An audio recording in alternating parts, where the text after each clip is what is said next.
A former Super Eagles captain and, of course, head coach Sunday Oliseh slammed Victor James Osimhen for costing the Super Eagles of Nigeria Afcon glory. And guess what? UEFA Champions League continues as we saw beautiful performance from Liverpool Football Club, most especially from the man of the moment, talking about Dominic Szoboszlai. On that note, I say welcome to Sport Talk on Enterprise TV 7, where we give you a latest on what is happening in the world of sport. If you are joining us for the first time, please do it to follow us across all our social media platforms at Enterprise TV 7. My name is John Olaseh. You join me and let's ride together. Joining me virtually today is Dami Wealth. Dami Wealth, welcome to Sport Talk. Yeah, it's been a pleasure to join you this wonderful morning. I can't wait to get the show started. All right, you know how we do it on Sport Talk. We always start with local football. Former Super Eagles captain Sunday Oliseh has criticized Victor James Osimhen over his conduct during the 2025 Africa Cup of Nations Afcon, saying it played a role in Nigeria's failure to win the tournament. Before now, I said something about that altercation between Osimhen and, of course, Ademola Lookman against Mozambique. And since that time, Ademola Lookman became the shadow of himself. We all saw it in the quarterfinal. He didn't make any assists. He did not score. Even in the semi-final to the third place, his game really declined.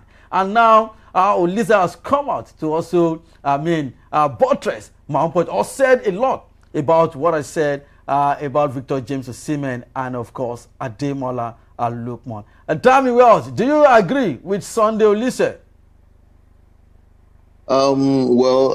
He has a point. When there are discourse or discord like that in the team, it can affect the whole team's play. These are the two, so to say, best players in the team. And when there are issues, I made one point the other time that if Victor Osimhen, starts saying or starts claiming that, they are not passing to him or stuff like that, and he starts getting angry, what about the chances that they give him that he doesn't convert? Even against Morocco, fine, no clear chances were given, but there are some half chances that he could have, done better. I think he had a very poor game against Morocco to me. Against Algeria, he had a decent game.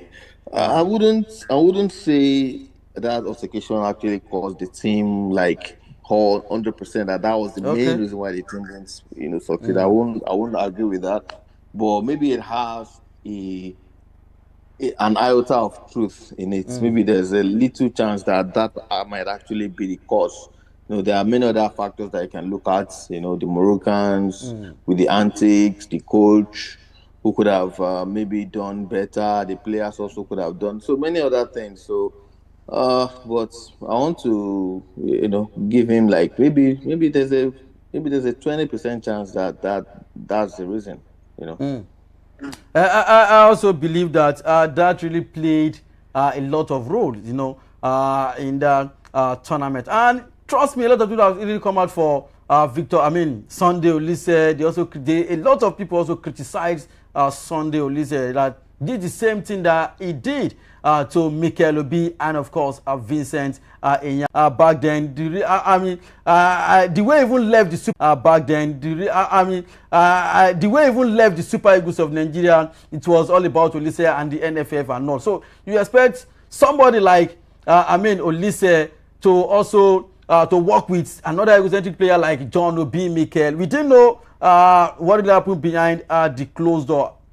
Just of recent that we listened to Ogeyi, I beg your pardon, on Nazi with what he said about Victor James. I feel this is exactly what Ruben Amorim did when he first came to Manchester United by flushing out the likes of Rashford, Jadon Sancho, Alejandro Garnacho, because sometimes we don't really get close to this player. We don't know what they do in camp.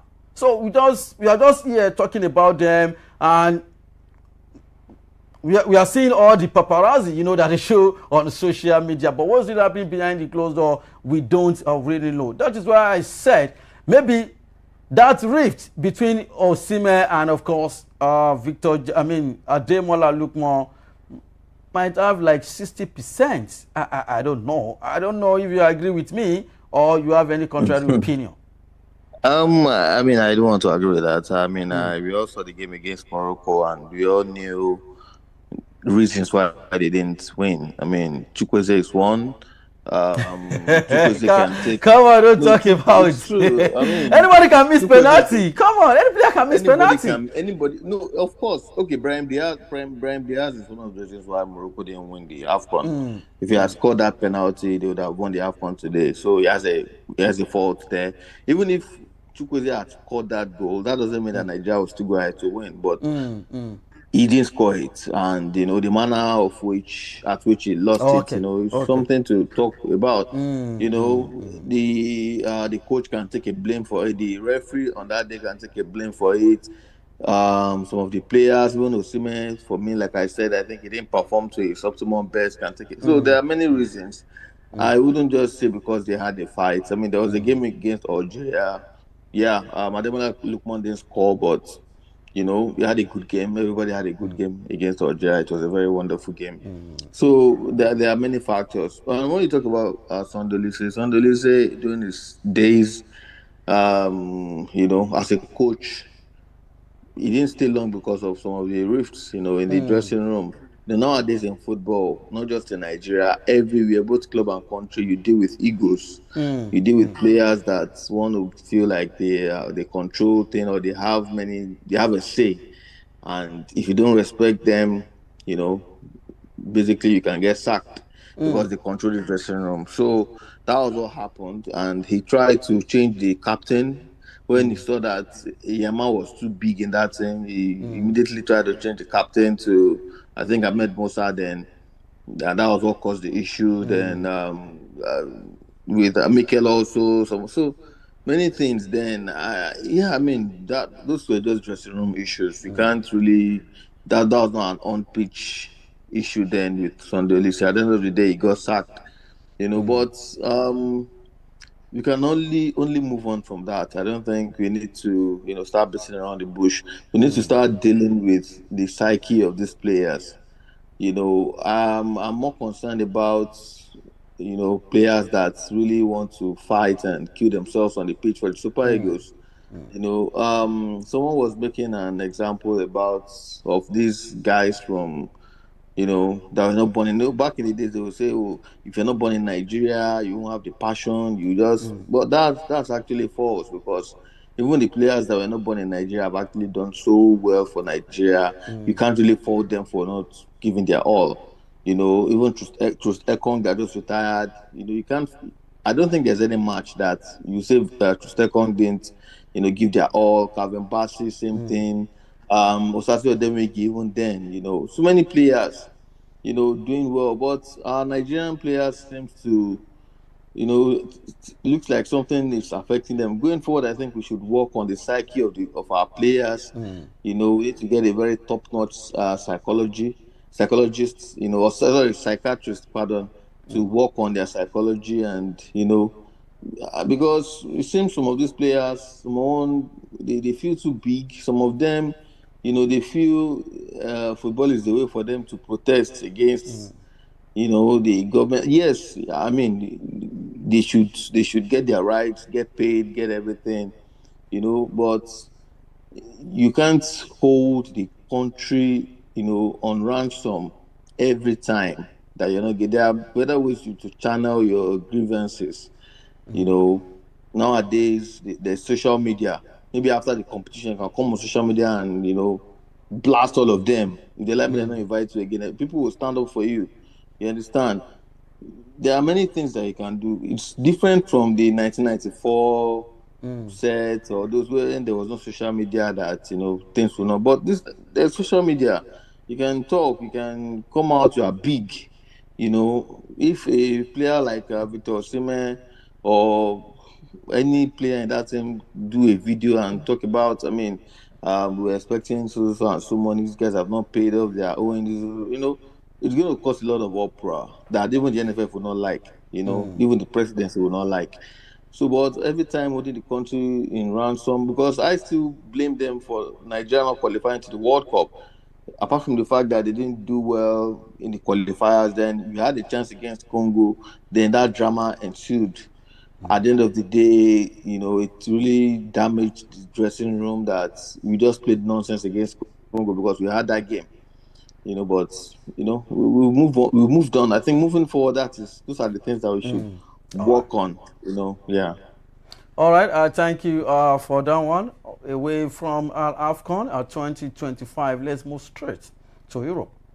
We'll be talking about the UEFA Champions League. Liverpool eased to a 3-0 win in Marseille in the Champions League on Wednesday, 24th January 2026 as Hurricanes double, I call him Hurricane, and Bayern Munich a 2-0 victory against Union Giloy that secured a place in the last 16 for the German Giants. Let's talk about Liverpool. It's looking like they are back in form. Well, you cannot just. We can't really categorically say they are back in form. Yes, Okay. they won their game 3-0, but yeah, it is Marseille. When analyzing this yesterday on the platform, I was like, Marseille are a very inconsistent team. I remember there was, I think, 2-3 games ago when they lost in the French Ligue 1. The coach, Roberto De Zerbi, was very furious, was blasting the players and everything. They can be very, very inconsistent. They can win today, they can beat PSG today and lose to lose tomorrow. So Liverpool beating them, I already predicted that Liverpool was going to, defeat them.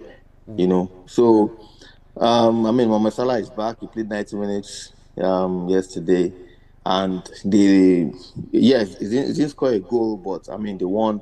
That means they have their full squad back, and maybe a bit of form also back, but that team is not 100% yet.